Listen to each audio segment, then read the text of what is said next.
Sir আমাকে ডেকেছেন? অফিসের বসদেরকে এত তাড়াহুড়া দেখালে চলে? আচ্ছা কি বলবেন বলেন, আমার একটু তাড়া আছে। শোনো, আমি তোমার প্রমোশনের ব্যবস্থা করেছি। এখন থেকে তুমি আমার সকল প্রজেক্টগুলোকে হ্যান্ডেল করবা। আর অফিসে তোমার যত সুযোগ সুবিধা লাগবে এখন থেকে আমি সব দেখব।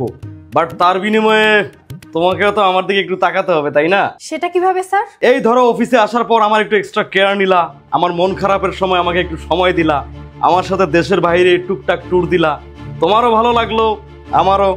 দেখেন স্যার, আমার প্রমোশনের দরকার নেই। আপনি অলরেডি আমাকে অফিসে কয়েকবার ব্যাড টাচ করার ট্রাই করছেন। আমি আমার সম্মানের খাতিরে আপনাকে কিচ্ছু বলিনি। আই হোপ আপনি বুঝতে পেরেছেন যে আপনি ভুল জায়গায় নক করেছেন।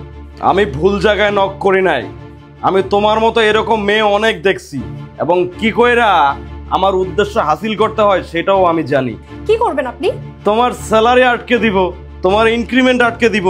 বেশি ফালাফালি করলে উল্টা পাল্টা অপবাদ দিয়া ঘাড় ধাক্কা দিয়া চাকরি থেকে বাইর করে দিব।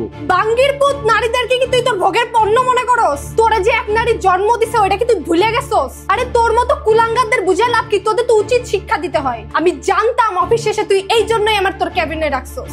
সেই ব্যবস্থা কইরাই আমি এইখানে আসছি। এই নে তোর রিজাইন লেটার। এই রিজাইন লেটারেই সব স্পষ্টভাবে উল্লেখ আছে তোর এই সব আচরণের জন্যই আমি তোর চাকরিটা ছাড়ছি। তাতে আমার চুলটা ছেঁড়া গেল, আমি তো এখনই এটাকে ছিঁড়ে ফেলবো। ছিঁড়া লাভ নাই, এর আরো 10টা কপি আমি করছি। চেয়ারম্যান স্যার, লিমন সাহেব, অফিসের গ্রুপের প্রত্যেককে একটা করে কপি দিছি, আর একটা কপি তোর বউরেও পাঠাইছি। এইবার বুঝবি নারী কি জিনিস। মার গে বাঙ্গির পুত।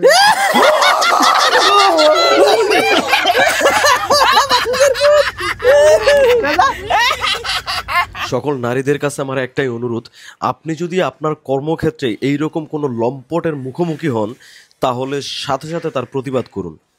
আপনি প্রতিবাদ করলে আরেকজন নারীর জন্য তার কর্মক্ষেত্রটা সহজ এবং স্বাধীন হয়ে যাবে। ধন্যবাদ। ভিডিওটা ভালো লাগলে অবশ্যই শেয়ার করে দিবেন। আল্লাহ হাফেজ। আসসালামু আলাইকুম।